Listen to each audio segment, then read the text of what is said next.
আমার ভাইজানেরা, জওয়ানেরা, যুবকেরা, মুরব্বিয়ান, বাবাজিগণেরা, সালাম হলো এমন একটা ইসলামের রীতি, নবীজির সুন্নাত। এটা সব জায়গায় অ্যাপ্রোপ্রিয়েট।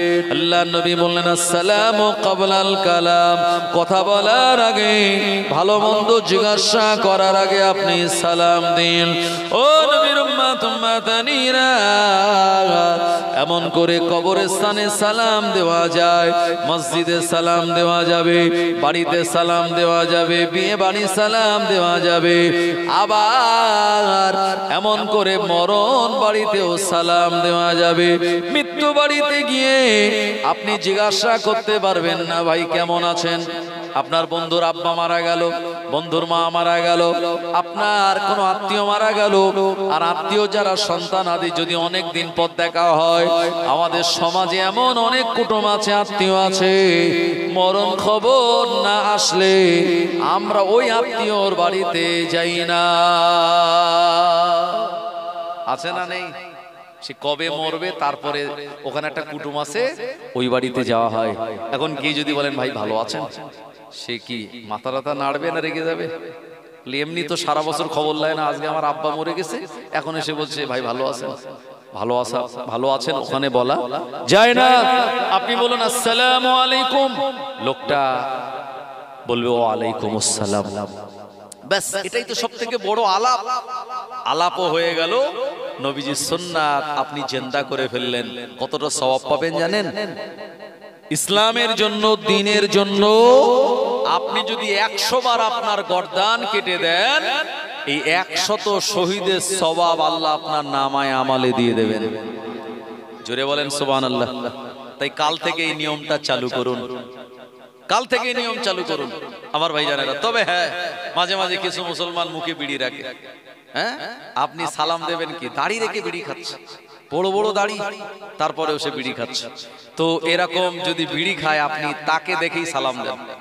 বিড়ি খাচ্ছে খাক, আপনি ওই অবস্থায় সালাম দিন, দেখবেন লোকটা লজ্জা পাবে। আপনাকে বলতে হবে না ভাই বিড়ি খাওয়া ঠিক নয়, যাবে না। ও দেখবেন আপনার দেখেই বিড়িটা লুকাবে। পরের দিন যেই দেখা হবে তো ভাববে এই আসছে মানে আমার ধরে সালাম দেবে, আগে তাড়াতাড়ি বিড়িটা ফেলি নাই লুকায় অন্য জায়গায়। কথা ঠিক কি না আমার ভাইজানেরা? তো এই নবীজি বললেন এই সালামের প্রথা, এটি হলো আমার সুন্নাত। তোমরা যদি একে অপরে তা আদান প্রদান করো, বিরাট একটা সওয়াব রয়েছে এর ভিতরে। নবীজি বললেন এক মুসলমান দ্বিতীয় মুসলমানের 2 নম্বর আদর্শ হলো, হক হলো দাওয়াত দিলে তা কবুল করা। ও নবীর উম্মতেরা, কোন প্রতিবেশী আপনার বাড়ির পাশের কোন মুসলমান আপনার বাড়ি এসেছে, ভাই আসসালামু আলাইকুম, আমার ছেলের বিয়ে, আমার মেয়ের বিয়ে, আপনাকে দাওয়াত দিলাম, আপনি দাওয়াতটা গ্রহণ করুন।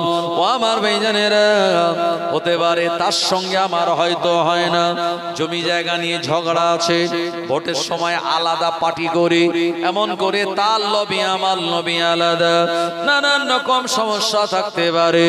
কিন্তু কোন মুসলমান যদি আপনার বাড়ি এসে দাওয়াত দেয়, নবীজি বললেন শত রাগ শত দ্বন্দ্ব ভুলে গিয়ে ওই দাওয়াত আপনাকে গ্রহণ করা লাগবে।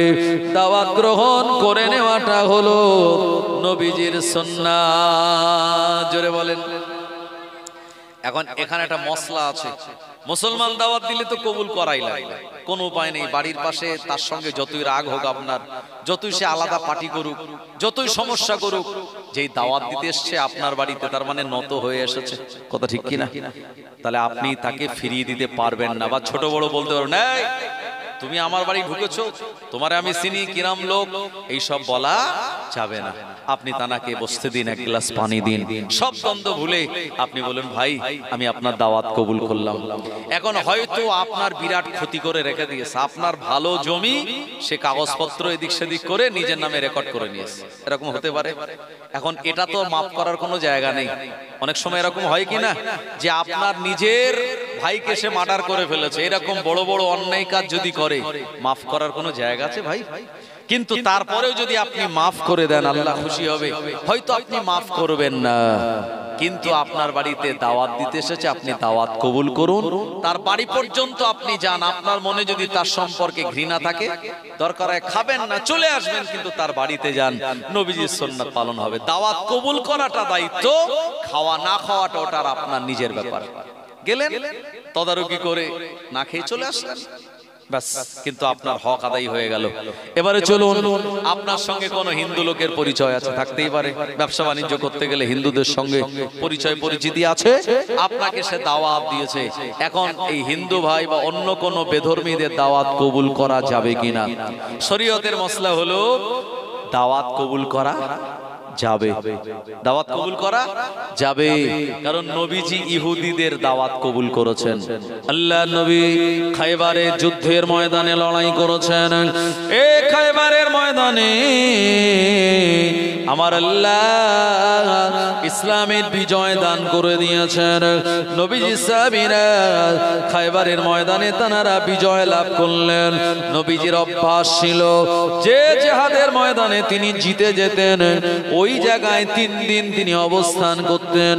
আমার ভাইজানেরা, একজন ইহুদি মহিলা, বুখারী শরীফে যার নাম এসেছে তার নাম হলো যায়নাব বিনতে হারেসা, আল্লাহ নবীকে ইনভাইট করলো, দাওয়াত দিল, নবীজি দাওয়াত গ্রহণ করলো। অথচ দুষ্টু ইহুদি মহিলাটা আল্লাহ নবীকে জানে মেরে দেওয়ার জন্য, নবীজিকে দুনিয়ার জমিন থেকে সরিয়ে দেওয়ার জন্য বকরির সামনের পায়ের গোশতে বিষ মিশিয়ে আল্লাহর হাবিবের কাছে পরিবেশন করেছে। আমার ভাইজানেরা, আল্লাহর নবীর অভ্যাস ছিল, নবীজি জীবনে কোনোদিন একা একা খাদ্য খেতেন না, কাউকে সঙ্গে নিয়ে বসতেন। আমার ভাইজানেরা, আল্লাহর নবীর একজন সাহাবী, ওই সাহাবীর নাম হলো হযরত বাশার বিন বারা রাদিয়াল্লাহু আনহু। উনি জানেন না ওই রকম বিষ মেশানো গোশতটা তিনি খেয়ে নিয়েছেন। আল্লাহর নবী এরপরে তিনি গোশতটা মুখে তুলেছেন, এমন সময় ওই হাড্ডির ভিতর থেকে আওয়াজ হলো, ইয়া রাসূলুল্লাহ হাবিবাল্লাহ, ইয়া রাসূলুল্লাহ, ইয়া হাবিবাল্লাহ, হুজুর আপনি আমায় খাবেন না, আমার ভিতরে বিষ মেশানো রয়েছে। আল্লাহর নবী খেলেন না, কিন্তু জিহবা একটুখানি লাগিয়েছিলেন।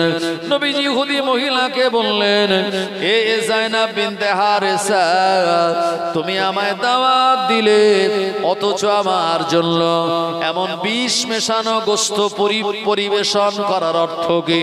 ওই মহিলা বলেছিল, ও মুহাম্মদ ইবনে আব্দুল্লাহ, আমি আপনাকে ফলো করেছি, দেখেছি আপনি যে লড়াইয়ের ময়দানে যান, ওই জায়গাতে আপনি বিজয় লাভ করেন, অথচ আপনার সঙ্গী সাথীর সংখ্যা অনেক কম থাকে। এ কারণে আমি আপনায় পরীক্ষা করতে চাচ্ছিলাম, আপনি যদি দুনিয়ার কোন সম্রাট বা রাজা হয়ে থাকেন, আমার এই বিষ মেশানো গোশতকে আপনি মারা যাবেন। আর যদি আপনি আল্লাহর পক্ষ থেকে নবী হন, তাহলে এই বিষ আপনায় কোনো ক্ষতি করতে পারবে না। যেহেতু বিষ আপনায় ক্ষতি করতে পারেনি, আপনি জানে গেলেন, তাই আমার দৃঢ় বিশ্বাস হলো আপনি আল্লাহর নবী। নবীজি তারাকে ছেড়ে দিলেন। আমার ভাইজানেরা, তাহলে নবীজি ইহুদির দাওয়াত গ্রহণ করলেন, মানে আপনি তার দাওয়াত গ্রহণ করতে পারেন, তার বাড়ি পর্যন্ত আপনি যাবেন, ছলে বলে কলে কৌশলে তার বাড়িতে আপনি খাবেন। কোন জিনিস জানেন? মিষ্টি জাতীয় জিনিস। জি, মিষ্টি জাতীয় জিনিস। কারণ আমরা যারা মুসলমান, আমরা মিষ্টির দোকান থেকে আমরা যে মিষ্টি কিনি, অন্য ধর্মের লোকেরাও সেই মিষ্টি কেনে। মিষ্টির দোকানদার কেউ মুসলমান, কেউ অন্য ধর্মের। এখানে যেহেতু অন্য কোনো অখাদ্য মেশানোর জায়গা নেই, তার মানে আপনি যদি কোনো বেধর্মীদের হোটেলে খান, আর যদি বলেন ভাই একটু তরকা রুটি দেন, তো ডাল দিয়ে তরকা বানিয়ে দেবে, আর ওর সঙ্গে মুরগির ঝোল দেবে না অন্য কিছুর ঝোল দেবে, বোঝা মুশকিল আছে। বাইরের হোটেলগুলিতে যা হয়, খিনজির সেখানে পরিবেশন মানে হয়, সেখানে চলে। আর আপনি যেই তরকা রুটি যাবেন তার ঝোল ওই তরকায় মিশিয়ে দেবে, যেটি খাওয়া হারাম। এই জন্যে আপনি অন্তত এটা না খেয়ে তার বাড়িতে দুটো মিষ্টি খেয়ে চলে আসুন, শরীয়ত জায়েজ করে দিয়েছে আপনার জন্য। আমার ভাইজানেরা, এক মুসলমান আর এক মুসলমানের জন্য তৃতীয় নম্বর হক হলো, নবীজি বললেন ইজা আতাসা, যখন কোন মুসলমান হাঁচি দেবে উনি বলবেন আলহামদুলিল্লাহ। নবীজি বললেন হাঁচি হয় আল্লাহ তাআলার পক্ষ থেকে, আর হাই ওঠে শয়তানের পক্ষ থেকে। আমার ভাইজানেরা, এমন করে যারা আপনার বড় বড় সার্জন ডাক্তার তারা বলল একবার যদি হাঁচি হয় আমাদের হার্ট থেকে 1000 জীবাণু বাইরে বেরিয়ে চলে আসে। জোরে বলবেন না সুবহানাল্লাহ। এজন্য করোনার সময় মাস্ক ইউজ করা বাধ্যতামূলক ছিল। কেউ যদি করোনার সিজনে হাঁচতো তো তাকে দেখে লোক পালাতো, আর বাজে যদি তার কারোর হাঁচি আসতো এটাকে কন্ট্রোল করার চেষ্টা করতো। আমার ভাইজানেরা, তো হাঁচি হলে এটা ভাববেন যে আল্লাহ আপনার উপরে রহমত করেছেন। তাই হার্ট অ্যাটাকের একটা বড় মেডিসিন হলো হাঁচি হওয়া। যখন কারোর হার্ট অ্যাটাক হয় এই সময় সে যদি জোরে কাশি দেয় বা জোরে তার হাঁচি আসে, আমার ভাইজানেরা, তার এই হার্টের যে ভালভ এগুলি ছেড়ে যায়। তো এটি আল্লাহ পাকের একটি বিশেষ নেয়ামত। তাই আপনি বলবেন আলহামদুলিল্লাহ, আল্লাহ শুকরিয়া আদায় করবেন। আর হাঁচি হওয়ার পরে আলাদা একটা ফিলিংস আপনার শরীরে আমরা পাই কি পাই না? আমার ভাইজানেরা, আমি নিজে দেখেছি অনেকে শীতকালে রোদের সময় পুকুরের ধারে বসে নাকের মধ্যে কাটি দিয়ে হাসছে। কি ব্যাপার? বলছি হেঁচে খুব মজা লাগছে এই জন্য হাসছে। আমার ভাইজানেরা, তো হাঁচি হয় আল্লাহর পক্ষ থেকে আর হাই ওঠে শয়তানের পক্ষ থেকে। নবীজি বললেন যখন মানুষেরা হাই তুলবে তখন সে তার হাত ওই মুখের উপরে দিয়ে দেবে, কারণ যখন হাই ওঠে আমাদের গালটা মুখটা বড় হয়ে যায়। শয়তান এটা দেখে হাসতে থাকে, কারণ আমাদের যখন হাই ওঠে আমাদের চেহারা বিকৃত হয়ে যায়। কথা ঠিক কিনা? হাইও তোলার সময় নিজের ছবিটা একটু সেলফি তুলে দেখবেন যে হাইওটার সময় চেহারা দেখতে কেমন লাগে। শয়তান হাসে, এই জন্য আপনি রাসূলুল্লাহ বলেন মুখে হাত দেন দিয়ে হাই তোলেন। আর হাঁচি হলে আপনি রুমাল টুমাল ইউজ করবেন, নবীজি করতেন। আর যে ব্যক্তি শুনবে আপনি আলহামদুলিল্লাহ বললেন, উনি জবাবে বলবে ইয়ার হাকামুল্লাহ। জোরে বলেন সুবহানাল্লাহ। তো হাঁচি দিয়ে আলহামদুলিল্লাহ বলে না তো জবাব কি দেবে? সেই জবাব দেওয়ার পজিশনই থাকে না। তাই আগামীকাল থেকে যদি হাঁচি হয় আপনি বলুন আলহামদুলিল্লাহ। আল্লাহ নবীজি সুন্নাত আদায়ের সওয়াব দেবে, আল্লাহ আপনার উপরে রাজি আর খুশি হবে। আমার ভাইজানেরা, ও নবীর উম্মত উম্মাতানিরা, আপনার বাড়িতে সিসি ক্যামেরা নাই, আপনি চলে যাবেন কাজে, সারা দিন আপনি বাড়ি থাকবেন না, রাতের বেলা ঘরে আসবেন, না জানি কত বিপদ আপদ আপনার বাড়ির উপর দিয়ে হতে পারে। এজন্য আপনি ঘর থেকে বেরিয়ে যাওয়ার সময় আপনি বলুন বিসমিল্লাহি তাওয়াক্কালতু আলাল্লাহ লা হাওলা ওয়ালা কুওয়াতা ইল্লা বিল্লাহ। এই কথাটার অর্থ হলো এমন করে বিসমিল্লাহি তাওয়াক্কালতু আলাল্লাহ, আমি শুরু করলাম মহান আল্লাহর নামে এবং আল্লাহ তাআলার উপরে আমি ভরসা করলাম। লা হাওলা ওয়ালা কুওয়াতা ইল্লা বিল্লাহ, লা হাওলা ওয়ালা কুওয়াতা ইল্লা বিল্লাহ। কোনো শক্তি নাই আল্লাহ তাআলার কুদরতির শক্তি ছাড়া। এই কথা বলে আপনি ঘর থেকে যদি বেরিয়ে যান, আল্লাহর কসম আপনার বাড়িতে বিষধর সাপ ঢুকে কাউকে দংশন করবে না, আপনার বাড়িতে পাগলা কুকুর ঢুকে কাউকে কামড়াবে না, আপনার বাড়িতে চোর ডাকাত পড়বে না, আপনার বাড়িতে বিপদ আপদ আসবে না। আসমানে যদি বিদ্যুৎ চমকায় বাজ পড়ে আর এমন কথা বললে পড়ে আপনার বাড়ির সব বাচ্চারা আমার আল্লাহ তাদের নিরাপদে রেখে দেবেন। জোরে বলুন। এই মেডিসিন সব নবীজি দিয়ে গিয়েছেন, কিন্তু আমরা অ্যাপ্লাই করি না। আমার ভাইজানেরা, ও নবীর উম্মত উম্মাতানিরা, আল্লাহ আল্লাহ নবী জানিয়ে দিলেন এক মুসলমান আর এক মুসলমানের 4 নম্বর হক হলো যখন কোনো ব্যক্তি অসুস্থ হয়ে যাবে ওই ব্যক্তিকে দেখতে যাওয়া। হতে পারে আপনার বিরোধী মানুষ, হতে পারে আপনার এগেনস্টের লোক, হতে পারে মানুষটা গরিব, হতে পারে মানুষটা তার কালচার আলাদা। যদি সে ইমানের কলমা পড়া মুসলমান হয়, যতই গুনাহগার হোক না কেন, রাসূলুল্লাহ বললেন তাকে দেখতে যাওয়া এটা ইমানি দায়িত্ব। দেখতে গেলে উপকার কি? যে দেখতে যাবে তার উপকার। নবীজি বলেছেন কোন ব্যক্তি যখন অসুস্থ হয় আর অন্য মুসলমান যদি ওযু বানায়, আপনি ওযু বানালেন, নিয়াত করলেন লোকটাকে দেখতে যাব, আল্লাহর নবী বললেন ওই ব্যক্তিটা আল্লাহর রহমতের ভিতর দিয়ে চলতে থাকে। ওই অসুস্থ ব্যক্তির কাছে গিয়ে যখন বসে যায় আল্লাহর রহমতের দরিয়াতে যেন ডুব দেয়। আর ওই ব্যক্তিটা যতক্ষণ না বাড়ি ফেরে আল্লাহর রহমতের ভিতরেই সে ব্যক্তিটা থেকে যায়। আরো জোরে বলেন সুবহানাল্লাহ। ও নবীর উম্মতেরা, এজন্য কোন ব্যক্তি যখন অসুস্থ হবে আপনি কানে শুনলে আপনি তাকে দেখতে যান। আমার আল্লাহ আপনায় বড় নেয়ামত দান করে দেবেন। নবীজি বললেন এক মুসলমান আর এক মুসলমানের 5 নম্বর হক হলো যদি আপনার কানে সংবাদ আসে অমুক ব্যক্তিটা ইন্তেকাল করলো, ওই ব্যক্তিটা দুনিয়ার জমিন থেকে মারা গেল, আপনি তার জানাজা নামাজ আদায় করতে যান। নবীজি বলেন যে ব্যক্তি কোন ব্যক্তি জানাজা নামাজ আদায় করে আমার আল্লাহ তার নামায় আমালে 1 কিরাত সওয়াব দান করে দেন। আর কবরস্থান পর্যন্ত যদি যায় আর 1 কিরাত সওয়াব দান করেন। নবীজি সাহাবীরা বললেন ইয়া রাসূলুল্লাহ হাবিবাল্লাহ 1 কিরাত পরিমাণ কতটা সওয়াব? আল্লাহর নবী বললেন 1 কিরাত পরিমাণ সওয়াব হলো উহুদ পাহাড় সমতুল্য। আর একটু জোরে হবে না? আর একটু মহব্বত করে বলেন উহুদ পাহাড়টা কত বড় জানেন? 9 মাইল লম্বা, 3 মাইল চওড়া। এত বড় সওয়াব আল্লাহ আপনার নামায় আমলে দেবেন যদি আপনার কোন ব্যক্তি ইন্তেকাল করে তার জানাজা নামাজ আপনি পড়েন।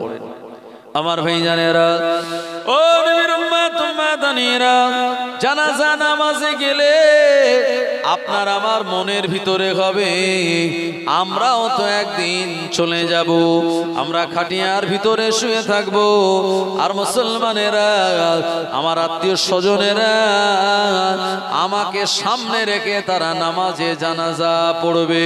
এমন কথা স্মরণ হলে অন্যায় কাজের দিকে পা দিলে, অন্যায় কাজের দিকে হাত বাড়ালে আপনার তৎক্ষণাৎ মনে হবে না না না এমন অন্যায় কাজ করা যাবে না।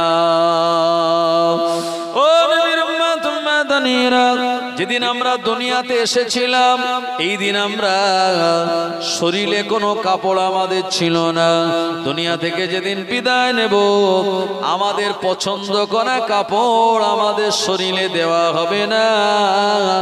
এমন করে কাফন যাতে কোনো সেলাই নাই এমন কাফন আমাদেরকে দিয়ে দেওয়া হবে। যেদিন আমরা এসেছিলাম দুর্বল হয়ে, আব্বা আম্মা দাদা নানা তাদের কাঁধে পিঠে চড়ে আমরা সবল হয়েছিলাম, যেদিন বিদায় নেব দুর্বল হয়ে মানুষের কাঁধে চড়ে আমরা বিদায় নেব। ও নবীর উম্মত উম্মাদানিরা, আমরা যেদিন এসেছিলাম খালি হাতে, আজ যেদিন বিদায় নেব ওই দিনও খালি হাতে। আমার ভাইজানেরা, এ কারণে দুনিয়ার জমিন থেকে আমাদের একদিন বিদায় নিয়ে চলে যাওয়া লাগবে। তাই কবি বলেছেন চিন্তা চিন্তা করে দেখো না কবরে কি যাইবে না, চিন্তা করে দেখো না কবরে কি যাইবে না। যেই কবরে আল্লাহ ছাড়া বন্ধু কেহ থাকবে না, যেই কবরে আল্লাহ ছাড়া বন্ধু কেহ থাকবে না, চিন্তা করে দেখো না কবরে কি যাইবে না।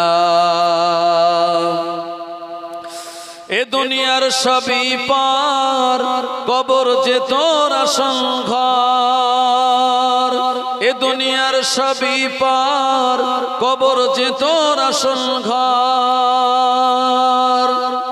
কেমন করে থাকবে তুমি শুধুই মাটির বিছানা, চিন্তা করে দেখো না কবরে কি যাইবে না। যেই কবরে আল্লাহ ছাড়া বন্ধু কেহ থাকবে না, যেই কবরে আল্লাহ ছাড়া বন্ধু কেহ থাকবে না, চিন্তা করে দেখো না কবরে কি যাইবে না। আজান কানে শুনিয়া কেমনে থাকো ঘুমায়া,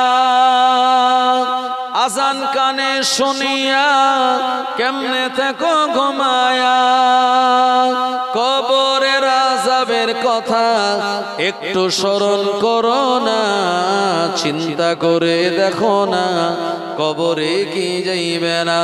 যেই কবরে আল্লাহ ছাড়া বন্ধু কেহ থাকবে না, যেই কবরে আল্লাহ ছাড়া বন্ধু কেহ থাকবে না, চিন্তা করে দেখো না কবরে কি যাইবে না।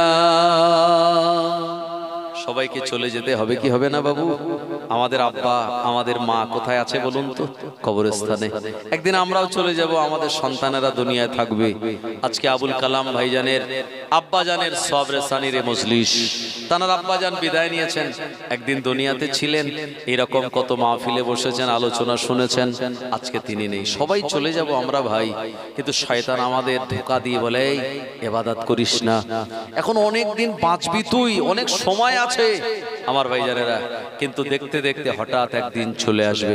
আমার বাড়িতে আপনার ওই ফল সিলিং এর কাজ চলছে, এই সর্দার পাড়া মোড়ে এরা রোগা মতন লোক, কি নাম তার, মনে হচ্ছে মনিরুজ্জামান নাকি, হ্যাঁ কি নাম যেন, ওই লোকটা কাজ করছে আমার বাড়ি। তো বলছে হুজুর আমার দোকানেই বসে থাকতো, গতকালকের কথা বলছি, 40-45 বছর বয়স, হার্ট অ্যাটাক করে গতকালই ইন্তেকাল করেছে। হ্যাঁ কি নাম? শহীদ শহীদ শহীদ, অল্প বয়স। হ্যাঁ কিন্তু ওই আমরা বলি যে অল্প বয়সে চলে গেল, না না, অল্প বয়সে যায়নি, আল্লাহ তাআলার পক্ষ থেকে ওই সময়টা তার নির্ধারণ করে দেওয়া হয়েছিল। এখন আপনি বলবেন হুজুর তাহলে আমরা যারা আছি আমাদের কি হায়াত বাড়ানোর কোন ওষুধ আছে কি? আমরা দুনিয়ায় বেঁচে থাকার জন্য কত মেডিসিন, কত ওষুধ খাই সুস্থ হয়ে বেঁচে থাকার জন্য, কিন্তু নবীজি বলেছেন লম্বা হায়াত পাওয়ার জন্য দুটো আমাল আছে, এই দুটি আমাল যদি কেউ করে আল্লাহ পাক তাকে লম্বা হায়াত দেবে। কি কি আমাল? এক নম্বর হলো নিজের যারা রক্তের সম্পর্কের আত্মীয়, সেটা মেয়ে হোক বা বোন হোক বা আপন ভাই হোক, রক্তের সম্পর্কের যারা আত্মীয়, এক তো পাতানো আত্মীয় হয়, আর একটা হচ্ছে রক্তের সম্পর্ক, যাদের সঙ্গে ব্লাডের কানেকশন আছে, এইরকম রক্তের সম্পর্কের যারা আত্মীয়, তাদের সঙ্গে সুসম্পর্ক বজায় রাখলে পরে আল্লাহ আপনার হায়াত বাড়িয়ে দেবে। দ্বিতীয় নম্বরে আপনার পিতামাতার সঙ্গে যদি ভালো আচরণ করেন, বাপ মা যদি আপনার আচরণে সন্তুষ্ট হয়, আল্লাহ পাক আপনার হায়াতকে লম্বা করে দেবেন পিতামাতার দোয়ায়। জি, এই দুটি আমাল রাসূলুল্লাহ করতে বলেছেন, যদি তোমরা করো তাহলে অনেক লম্বা হায়াত আল্লাহ পাক তোমাদের দিয়ে দেবেন। জোরে বলেন সুবহানাল্লাহ। এই দুটি আমাল করব তো নাকি? হ্যাঁ, বোন সম্পত্তি চাইতে এসেছিল যে ভাই ফারায়েজ অনুযায়ী যা হয় আমারে দিয়ে দাও, কারণ বোনের সম্পত্তি দেওয়ার জন্য বলে দিয়েছে কে? আল্লাহ পাক। কোরআনুল মাজিদের সূরা নিসায় শুনিয়েছেন আল্লাহ লিজ্জাকারি মিসলু হাজ্জিল উনসাইন, ছেলে যা পাবে মেয়ে তার হাফ পাবে। আব্বা হয়তো দিয়ে যায়নি, জি আব্বা ইন্তেকাল করার পর বোন এসেছে অভাবী গরিব বোন, ভাই শরীয়ত যা নির্ধারণ করে দিয়েছে যতটুকু সম্পত্তি ওটা যদি তুমি দিয়ে দাও তাহলে আমার একটু ভালো হয়, উপকার হয়, আমার মেয়েটা শেয়ানা হয়েছে, বিয়ে দিতে পারি। এ ভাবি বলছে এই সর্বনাশ, ননদ সম্পত্তির ভাগ নিতে এসছে, খবরদার এদের সঙ্গে সম্পর্ক রাখা যাবে না, এদের সঙ্গে কথা বলা যাবে না, এদের বাড়িও যাওয়া যাবে না, যদি আমার বাড়ি আসে আলাপ করব না, দেখি কি করে সম্পত্তি নিয়ে যায়। আমার ভাইজানেরা, আল্লাহ ভাগ করে দিল আর আপনি আপনার স্ত্রীর কথা শুনে বোনের সঙ্গে সম্পর্ক ডিটাচ করে দিলেন, আল্লাহ আপনার হায়াত কমিয়ে দেবে আর ওই সম্পত্তি বেশি দিন ভোগ দখল করার সুযোগও মিলবে না। এজন্য যারা আব্বা, আমার ভাইজানেরা, আপনার দায়িত্ব হলো আপনার ছেলে যা সম্পত্তি পাবে ওটা বলে যান, আপনার মেয়ে পাবে, আপনার একটা ছেলে যা পাবে মেয়ে তার হাফ পাবে, ওটা আপনি আপনার মেয়েটাকে দিয়ে যান। কবরে আপনি শান্তিতে থাকবেন, আপনার মেয়ে আপনাকে আসামির কাঠগড়ায় দাঁড় করাবে না। যদি সম্পত্তি আপনি মেয়েটাকে বঞ্চিত করে যান, আল্লাহও ধরবে, আপনার বেটিও আপনাকে ধরবে। অনেকে ভাবে ছেলের কাছে খারাপ হয়ে যাব সম্পত্তি দিলে, না, খবরদার এটা করতে যাবেন না। আল্লাহ যেমন ভাবে ভাগ করে দিয়েছে ফারায়েজ অনুযায়ী দিয়ে দেওয়া, এটা হলো ফরজ। অনেকে শ্বশুর বাড়ির থেকে সম্পত্তি চায়, শ্বশুর বাড়ির থেকে সম্পত্তি চেয়ে নেওয়া হলো হারাম, কিন্তু শ্বশুর মশাই খুশি করে যদি যত সম্পত্তি আপনাকে দেখ না কেন খুশি হয়ে যেটা দেয় সেটা নেওয়া জায়েজ, কিন্তু দাবি করে কিছু চাওয়া যাবে না। বরঞ্চ আপনি আপনার স্ত্রীকে বলতে পারেন যে ফারায়েজ অনুযায়ী আল্লাহ পাক যে সম্পত্তি বন্টন করার কথা বলেছেন ওটা তুমি চাইতে পারো তোমার আব্বার কাছে গিয়ে, যদি সে দেয় আলহামদুলিল্লাহ, আর যদি না দেয়, মেয়ে যদি বাপের প্রতি ভাইয়ের প্রতি দাবি রাখে, বিশ্বাস করুন কিয়ামতের মহাময়দানে আল্লাহ পাক কিন্তু ধরবেন। আমার ভাইজানেরা, যে যা বলুক আপনি শরীয়ত অনুযায়ী চলুন, কারণ দুনিয়াতে কিছু মানুষ আছে আপনার বিরুদ্ধে তারা বলবেই বলবে, কথা ঠিক কিনা? আপনি যেমন ভাবেই চলুন আপনার বিরুদ্ধে কিছু মানুষ কিছু কথা বলবেই। তাই একটা কথাই আছে, স্বামী স্ত্রী একটা গাধা কিনেছে, স্বামী স্ত্রী একটা গাধা কিনেছে, গাধাটা কিনে এই স্বামী স্ত্রী দুজন মিলে গাধার পিঠে চড়েছে। মোড়ের মাথায় কিছু লোকজন থাকে, লোকজনগুলো তারা বলছে যে দেখ এই স্বামী স্ত্রী কতটা নিষ্ঠুর, এরা দুজন মিলে একটা গাধার পিঠে চড়েছে, এদের জানে কোনো দয়া মায়া নেই। তো স্বামী তখন বলছে যে এক কাজ করি, আমি নেমে যাই তুমি চড়ো, কারণ লোক খারাপ বলছে আমাদের দেখে। আর স্বামীটা নেমে গেছে, বিবিটা বসে আছে গাধার পিঠে, আর স্বামী ওই গাধার লাগাম ধরে ধরে যাচ্ছে। খানিকটা যাওয়ার পর আবার মোড়ের মাথায় কিছু লোক দেখতে পেল, তারা বলছে দেখ এই মহিলাটা কেমন, স্বামীটা তার সম্মান মর্যাদা কত, তারে হাঁটাচ্ছে আর নিজে মেয়ে ছেলে হয়ে সে গাধার উপরে চড়েছে। এখন এ কথা যেই বলেছে বউটার মান সম্মানে লাগলো, বউটা বলে এক কাজ করো, তুমি আমার স্বামী তুমি ওঠো আমি হেঁটে যাই। এখন যথারীতি বউটা হেঁটে যাচ্ছে, স্বামী গাধার পিঠে চড়ে যাচ্ছে, আর মোড়ের মাথায় কিছু লোক তো বসে থাকে, হ্যাঁ পোস্টারে, তারা বলছে দেখো দেখো এই মদ্দা লোকের কাণ্ড দেখো, এই লোকটা সে তার বউটারে হাঁটিয়ে নিয়ে যাচ্ছে, আর এ সবল লোক এই গাধার পিঠে উঠেছে। তাই কোনো দিকে শান্তি আছে? এরা কি করেছে, বললো না এই গাধার পিঠে আর উঠবো না, চলো আমরা দুজন মিলে এর হাঁটিয়ে হাঁটিয়ে নিয়ে যাব। দুজন মিলে হেঁটে হেঁটে যাচ্ছে, গাধাটারও হাঁটিয়ে নিয়ে যাচ্ছে। খানিকটা পর গিয়ে দেখছে কিছু লোক তারা বসে আছে, দেখে হাসাহাসি করছে, বলছে দেখ দিন এদের বুদ্ধি শুদ্ধি কিচ্ছু নাই, গাধা থাকতে দুজন মিলে হেঁটে হেঁটে যাচ্ছে। শান্তি পেয়েছে এরা? যেমন ভাবেই তারা চলেছে লোকজন সমালোচনা করেছে। তাই কিছু মানুষ আছে যারা আপনার বিরুদ্ধে সমালোচনা করবেই, তাদের সমালোচনায় কান না দিয়ে আপনি সোজা পথে শরীয়তের আইনের উপরে হাঁটুন, দেখবেন একদিন আপনি সাকসেস হবেন। আর লোকজনের কথা যদি আপনি বারে বার এগুলিকে আপনি কেয়ার করেন, কথাগুলি আপনি প্রাধান্য দেন, আমার ভাইজানেরা, তাহলে কিন্তু আপনি সঠিক রাস্তায় পৌঁছাতে পারবেন না। আবার ভাইজানেরা, নবীজি বললেন এক মুসলমান আর এক মুসলমানের 6 নম্বর হক হলো ইউহিব্বু লাহু মা ইউহিব্বু লিনাফসিহি, সে নিজের জন্য যেটা পছন্দ করবে অন্য মুসলমানের জন্য সেটা পছন্দ করবে। ও নবীর আমার ভাইজানেরা, এমন করে আপনি রান্না বান্না করলেন, রাতের বেলা বিরিয়ানি করলেন, এই বিরিয়ানিটা রাতের বেলা প্রতিবেশীদেরকে দিলেন না, গরিবদের দিলেন না, কিন্তু বিরিয়ানি বেশি হয়ে গেল। সকালবেলা আপনি এলিয়ে যাওয়া পানি ওটা বিরিয়ানি গরিব মানুষের ভিতরে আপনি ডিস্ট্রিবিউট করে দিলেন।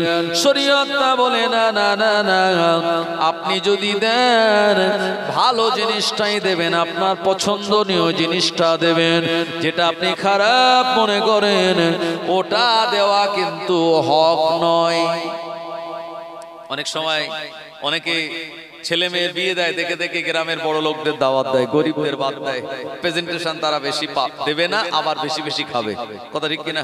বড় লোক যারা তারা একটু শরীরটা ডায়েট কন্ট্রোল করার জন্য একটু অল্প স্বল্প খায়, আর যারা গরিব মানুষ মাঠে খায় তারা তো একাই দুজনের খাবার খেয়ে নেবে। এরকম হয় কি হয় না? আমার এলাকায় হয়েছিল একবার, হ্যাঁ, বিরাট আয়োজন করেছে, বিরাট বিয়ের আয়োজন, 900 লোকের আইটেম, বিশাল বড় লোক। এখন এলাকার যারা গরিব টরিব তাদের কাউরে বাদ দেয়নি, সবাই রে বলেছে।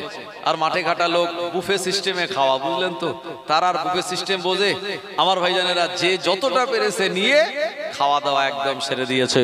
মানে 900 লোকের খাবার 300 লোকে সাবার করে দিয়েছে। বরযাত্রী রাত 10টায় যখন এসছে ভাই, তারা আর খাবার পায়নি, তাদের জন্য হোটেলে খাইয়ে কোন রকম বাড়ি পাঠাতে হয়েছে। তো এরকম হয়। তো আমার ভাইজানেরা, তো অনেকে গরিবদের বাদ দেয়। আসলে গরিব বড় লোক দুইজনকে মিলিয়ে দাওয়াত দেওয়া, এটা হলো শরীয়তের আদর্শ। যদি গরিবদের বাদ দেন ভাই, আপনি ইন্তেকাল করার পরে বড় লোকেরা কবর খুঁড়তে যাবে না, গরিব মানুষেরাই কোদাল দালিয়ে কবর খুঁড়তে যাবে। কথা ঠিক বললাম না ভুল বললাম? আমার ভাইজানেরা, ও নবীর উম্মত উম্মাতানিরা, এজন্য আপনি যেটা পছন্দ করবেন অন্য মানুষের জন্য, ওটা পছন্দ করা আমাদের নৈতিক ঈমানি দায়িত্ব। আপনি রাস্তা দিয়ে যাচ্ছিলেন, রাস্তার উপরে একটা কলার খোসা পড়ে আছে, আদলা ইট পড়ে আছে, আপনার কিছু কাঁটা পড়ে আছে, আপনি কাঁটা, কলার খোসা, আদলা ইটটা সরিয়ে দিন। এমনটা ভাববেন না আমি দেখে শুনে পেরিয়ে গেলাম, আমার তো কোনো অসুবিধা হয় না, পরের জন যে আসবে সে বিপদে পড়বে, এটা তো ইমানদারের কথা নয়। নবীজি বললেন, ইমানের সর্বনিম্ন শাখা হলো ইমাতাতুল আযা আনিত তরিক, রাস্তা থেকে কষ্টদায়ক বস্তুটা সরিয়ে দেওয়া। আপনি যদি রাস্তা থেকে কষ্টদায়ক বস্তুটা সরিয়ে দেন, তবেই তো নবীজির আদর্শ পালন করে নবীজিকে ভালোবাসা হবে। জোরে বলুন ভাই। আমি আলোচনা শুরু করেছিলাম, ঈমান আনার পর আমাদের প্রধানতম দায়িত্ব হলো নবীকে ভালোবাসা।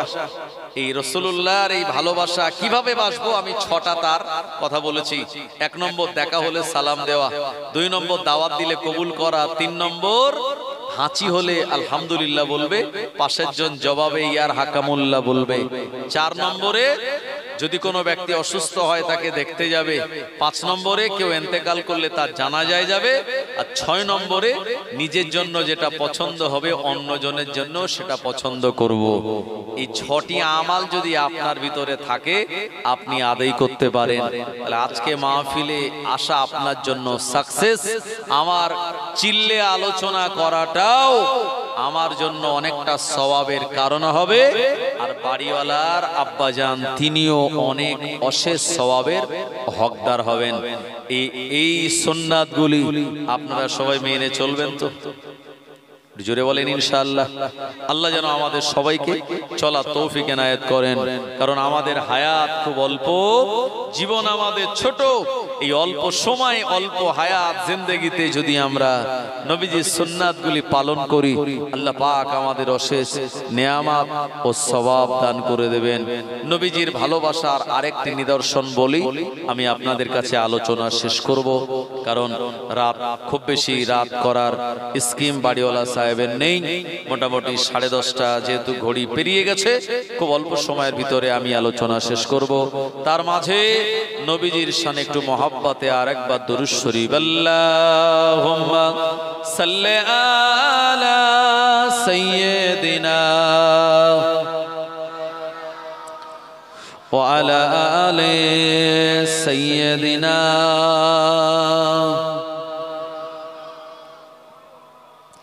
फलक पर चाँद जैसा है नबी का नाम ऐसा है फलक पर चाँद जैसा है नबी का नाम ऐसा है दिलों से गम मिटाता है मोहम्मद नाम ऐसा है ये दिल जब गम का मारा हो मोहम्मद याद आता है ये दिल जब गम का मारा हो मोहम्मद याद आता है जुदा जब कोई प्यारा हो मोहम्मद याद आता है फलक पर चाँद जैसा है नबी का नाम ऐसा है दिलों से गम मिटाता है मोहम्मद नाम ऐसा है अल्लाहुम्मा सल्ले अला सय्यदिना मौलाना मुहम्मद अला आले सय्यदिना আমার ভাইজানেরা জওয়ানেরা যুবকেরা কোরআন মাজিদ আল্লাহ পাক শুনিয়েছেন ওয়াতাসিমু বিহাবলিল্লাহি জামিয়া ওয়ালা তাফাররাকু তোমরা আল্লাহর রশিকে মজবুত করে ধরো আর তোমরা জুদা হয়ো না আলাদা হয়ো না আমরা যারা মুসলমান সংখ্যায় কিন্তু কম নয় অনেক সংখ্যা কিন্তু আমরা মাইনরিটি আমাদের পাওয়ার কম একটাই কারণে আমরা বিভিন্ন দলে বিভক্ত কথা ঠিক কি না ভাই যারা যে মতের হোক না কেন সবাই কিন্তু কলমা পড়ে যারা যে মতের হোক না কেন তারা কিন্তু সবাই নামাজ পড়ে সবাই তারা রোজা রাখে হজ করে বড় লোক যারা যাকাতও দেয় এই জায়গায় আমাদের কোনো দ্বন্দ্ব আছে নেই এটি ইসলামের মৌলিক বিষয় আর হয়তো সামান্য কিছু ছোটখাটো জিনিস নিয়ে আমাদের ভিতরে হয়তো কিছু মতপার্থক্য থাকতে পারে কিন্তু সেটাকে বিরাট হাইলাইট করে আমরা ছোট ছোট দলে বিভক্ত হয়ে আমরা নিজেদেরকে দুর্বল করব না এই দুর্বল হওয়ার জন্য বিভিন্ন দলে বিভক্ত হওয়ার জন্য আজকে আপনারা দেখছেন ওয়াকফ অ্যামেন্ডমেন্ট বিল এনে ওয়াকফ সম্পত্তিকে তারা গ্রাস করতে চাইছে মাদ্রাসা মসজিদ কবরস্থান ঈদগাহ এই সমস্ত জায়গাগুলি তারা দখলে নিতে চাচ্ছে সুতরাং মুসলমান যদি এই জায়গায় এক হয়ে এক প্ল্যাটফর্মে দাঁড়িয়ে আমরা যদি এই বিলের বিরুদ্ধে আন্দোলন করি ইনশাআল্লাহ এই বিল কিন্তু ফ্রিজ হয়ে যাবে ঠান্ডা ঘরে চলে যাবে ইনশাআল্লাহ আমার ভাইজানেরা আপনি যদি মনে করেন ও মাদ্রাসা মসজিদ নেবে আমার কি আমার তো বাড়ি নেবে না কিন্তু মনে রাখুন পাশের বাড়িতে যদি আগুন লাগে ওই আগুনের ছোঁয়া আগুনের আঁচ আমাদের বাড়িতে পড়তে পারে কি পারে না পারে এজন্য আমাদের আজকে ঐক্যে ইউনিটি বজায় রাখতে হবে ভাই এক বাড়িতে একটা ইঁদুর থাকে আর একটা মুরগি থাকে পায়রা থাকে আর একটা খাসি থাকে খুব ভালো করে বুঝুন এখন ইঁদুর যে বাড়ি থাকে ভাই ইঁদুর রাতের বেলা জ্বালাতন করে কি করে না যা টালির ঘর আর টালির ঘরের উপরে এরকম কাপড় দিয়ে সিলিং করা আছে শীতকালে ইঁদুর এত দৌড়দৌড়ি এত জ্বালাতন করে মানে এটা ধৈর্যের বাইরে তো মাঝে মাঝে ইঁদুর এই বস্তা কেটে দেয় জামা কাপড় নষ্ট করে তো বাড়িওয়ালা কি করেছে ইঁদুর ধরার জন্য একটা কল কিনে এনেছে বাজার থেকে মানে মাঝখানে খাদ্য দিলে আর ওই খাদ্য যেই খেতে যাবে দুদিকে চাপ দিয়ে ইঁদুরকে ধরে নেবে এরকম একটা কল কিনে এনেছে মেশিন তো ইঁদুর দেখে বুঝতে পেরেছে যেটা আমার ধরার যন্ত্র তো বাড়িতে যে পায়রা ছিল তাকে গিয়ে বলছে ভাই তুমি যে বাড়ির দানা পানি খাও আমিও সে বাড়ির দানা পানি খাই কিন্তু বাড়িওয়ালা আমার উপরে রাগ করে আমার ধরার জন্য একটা কল কিনে এনেছে তুমি আমায় একটু হেল্প করবে পায়রা বলছে ভাই বাড়িওয়ালা আমার শখ করে পুষেছে আর আমার তো কোনো বিপদের কারণ নেই তোমার ধরবে এটা তোমার ব্যাপার আমার এতে মাথায় দেওয়ার কোনো কারণ নেই আমার এতে মাথা ব্যথা নেই পায়রা ভাই হেল্প করেনি ইঁদুর আস্তে আস্তে মুরগির কাছে গিয়ে বলছে, মুরগি তুমিও যে বাড়িতে থাকো আমিও সে বাড়িতে থাকি, তুমিও যে ধান খাও আমিও সে ধান, তোমাকে বাড়িওয়ালা ইচ্ছা করে দেয় আর আমি চুরি করে খাই, তো আমার ধরার জন্য একটা এরকম কল এনেছে, তুমি আমায় একটু সাহায্য করবে। মুরগি বলছে, ভাই তোমার ধরবে তো আমার মাথা ব্যথা নেই, তো ওতে আমার কোনো জ্বালা নেই, তোমার ব্যাপার তুমি বোঝো। তো ইঁদুর দেখলো মুরগিও সে আমায় সাহায্য করলো না। বাড়িতে একটা খাসি ছিল, তার কাছে ইঁদুর গিয়ে বলছে যে আমায় ধরবে, একটা কল এনেছে, তুমি আমায় একটু হেল্প করো। তো খাসি বলছে, আরে তোমার ধরবে তো আমার কি, এতে আমার কিছু যায় আসে না, বাড়িওয়ালা আমায় খুব ভালোবেসে আদর করে লালন পালন করে। আমার ভাইজানেরা, ইঁদুর তখন মনে মনে ভাবছে, তোরে গায়ে হাত বোলায়, তেল মাখায়, আদর করে ভালো ভালো জিনিস খাওয়ায়, একবার কুরবানি আসুক তখন বোঝা যাবে কত তোমারে ভালোবাসে। কথা ঠিক কি না আমার ভাইজানেরা? এখন ইঁদুর এই মুরগি পায়রা খাসির কাছে গিয়ে সাহায্য পায়নি, পরিশেষে ইঁদুর যখন জেনে গেছে আমার ধরার জন্য কল এনেছে, তো ইঁদুর তো সে সাবধানেই আছে। আমরা যেই এনআরসির আওয়াজ শুনেছিলাম, কাগজপত্র ঠিক যেমন করে নিজেকে সেফটি রাখছিলাম, ঠিক তদ্রূপ ইঁদুর খুব সাবধানে চলাফেরা করে। এখন যে বাড়িতে ইঁদুর সে বাড়িতে মাঝে মাঝে সাপটা ঢোকে কি ঢোকে না? এখন একটা সাপ রাতের বেলা সে জায়গায় পড়েছে সাপের ঠিক মাঝখান। বাড়িওয়ালার বিবি ভাবছে আওয়াজ হলো মানে হয়তো ইঁদুর পড়লো, যে হাত দিয়েছে অন্ধকারে আর সাপ ছবল দিয়েছে। ভাই সাপ ছবল দিয়েছে মানে সঙ্গে সঙ্গে সাপের বিষ আমাদের শরীরে ঢুকলে যেটা হয়, রক্ত জমাট বেঁধে যায়, হার্ট অ্যাটাক হয়ে মানুষ মারা যাবে। তো বাঁচানোর জন্য কি করে, অ্যান্টি ভেনাম দেয়। এখন এই সাপের কামড়ানোর পর বিরাট চিৎকার চেল্লামেল্লি, বাড়িওয়ালা দেখছে সর্বনাশ, আর এ তো সাপ পড়েছে ইঁদুরের জায়গায়, এখন কি করা যাবে? ইঁদুর মজা দেখছে, বাড়িওয়ালা তাড়াতাড়ি বিবিকে হসপিটালে নিয়ে গেল, তাকে অ্যান্টি ভেনাম দেওয়া হলো। আর আমি হায়াতুল হাইওয়ান একটা কিতাব পড়েছি, সেই কিতাবে লেখা আছে অ্যান্টি ভেনাম মানে সাপের বিষ নিষ্ক্রিয় করার জন্য যে মেডিসিন তৈরি হয়, এটা একটা আজব ভাবে তৈরি হয়। মানে সাপের বিষ এটা ঘোড়া শরীরে পুশ করা হয়, তো ঘোড়া কয়েকদিন অসুস্থ থাকে সাপের বিষ তার শরীরে গেলে, পরে ঘোড়ার ভিতরে আল্লাহ এমন পাওয়ার দিয়েছে সাপের বিষটা সে নিজে নিজেই এটাকে রিকভারি সে করতে পারে, ওটাকে প্রতিহত করতে পারে। যদি কোনো বেজিকে সাপ ছোবল দেয়, গোড়হেলকে সাপকে আপনার সাপ যদি ছোবল দেয়, তো এদের শরীরে এমন অটোমেটিক অ্যান্টিভেনাম তৈরি হয়, এদের বিষে এরা মারা যায় না। এখন ওই ঘোড়া অসুস্থ থেকে যখন একটু সুস্থ হয়, তার শরীর থেকে রক্ত থেকে ওই এমন একটা রস নেওয়া হয় যেটা অ্যান্টিভেনাম। আমার ভাইজানেরা, সেটা তার শরীরে পুশ করলে অনেক সময় মানুষ বেঁচে যায় বটে, কিন্তু তার শরীরটা দুর্বল থাকে। এখন ডাক্তাররা বলল তাকে বাড়ি নিয়ে যাওয়ার পরে পায়রার ঝোল খাওয়াবে। বাড়িওয়ালা বাড়ি এসে বিবির জন্য বাড়িতে যে পায়রা ছিল ওটা জবাই করে তার ঝোল বিবিকে খাওয়ালো। ইঁদুর তখন চিন্তা করতে, সর্বনাশ, এই পায়রার কাছে আমি হেল্প চাইতে গিয়েছিলাম, কিন্তু আজকে পায়রা হাঁড়ির মধ্যে চলে গেল। এরপরে আত্মীয় স্বজন কিছু দেখতে আসলো, বাড়িওয়ালা কি করবে, মুরগি যেটা ছিল তারে ধরে জবাই করে আত্মীয় স্বজনের খেতে দিয়েছে। ইঁদুর বলছে, এই মুরগির কাছে আমি গিয়েছিলাম হেল্প পাওয়ার জন্য, মুরগি আমায় সাহায্য করেনি। আর কয়েকদিন পর বাড়িওয়ালার স্ত্রী অসুস্থ হয়ে দুনিয়া থেকে চিরজনমের মতো বিদায় নিল। দোয়া সবরেসানি হবে, মেহমানদের জন্য বকরিটারে জবাই করে গোশত খেতে দিয়েছে। ইঁদুর তখন বলছে, পায়রাও গেল, মুরগিও গেল, আবার যে খাসি সেও গেল, এদের তিনজনের কাছে আমি সাহায্য চেয়েছিলাম, যদি সাহায্য করত তাহলে অন্তত এই বিপদ আর আসতো না।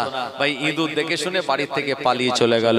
তো আমাদের অবস্থা হলো এই, আমরা যদি এখনো যদি মনে করি যে এটা আলাদা ব্যাপার, এটা আলেম ওলামাদের ব্যাপার, এটা মসজিদ মাদ্রাসার ব্যাপার, এতে আমাদের মাথা ব্যথা নেই, নিশ্চিত এমন একটা দিন আসবে আপনারও জীবন ব্যবস্থা সংকীর্ণ হয়ে যাবে।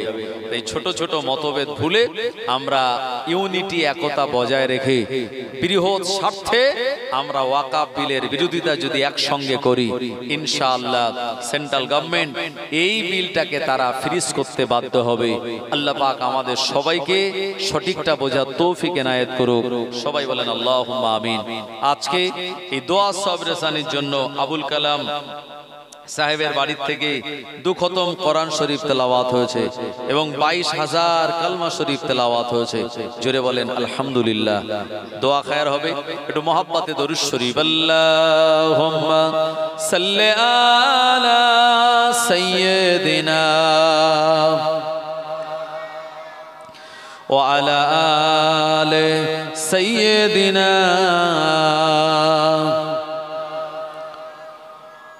পৃথিবী সৃষ্টি তোমার নামের উসিলায়, এই পৃথিবী সৃষ্টি তোমার নামের উসিলায়। ও আমিনার নয়নমণি সালাম তোমায়, ও মদিনার কমলিওয়ালা সালাম তোমায়। আকাশ জমিন পাহাড় চন্দ্র তারা সবই তোমারি নামের ওসিলা। আকাশ জমিন পাহাড় চন্দ্র তারা সবই তোমারি নামের ওসিলা। তোমার নামে পড়লে দরুদ হৃদয় যে জুড়ায়, তোমার নামে পড়লে দরুদ হৃদয় যে জুড়ায়। ও আমিনার নয়নমণি সালাম তোমায়, ও মদিনার কমলিওয়ালা সালাম তোমায়। কি নূর পাঠাইলেন খোদা এ ধরায়, যাহার রোশনীতে আধার লুকায়।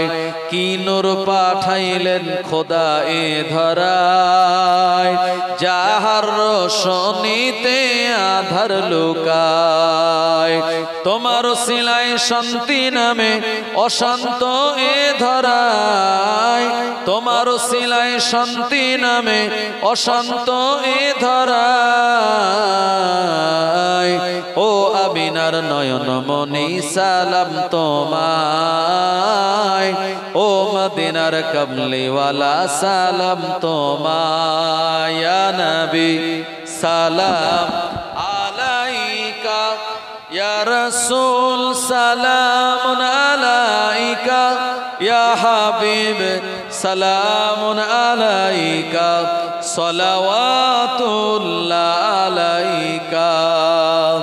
নবী না হয়ে দুনিয়ায়, না হয়ে ফারিস্তা খোদার, হয়েছি উম্মত তোমার, তার তরে শুকর হাজার বার। ইয়া নবী সালামুন আলাইকা, ইয়া রাসূল সালামুন আলাইকা, ইয়া হাবিব সালামুন আলাইকা, সালাওয়াতুল্লাহ আলাইকা।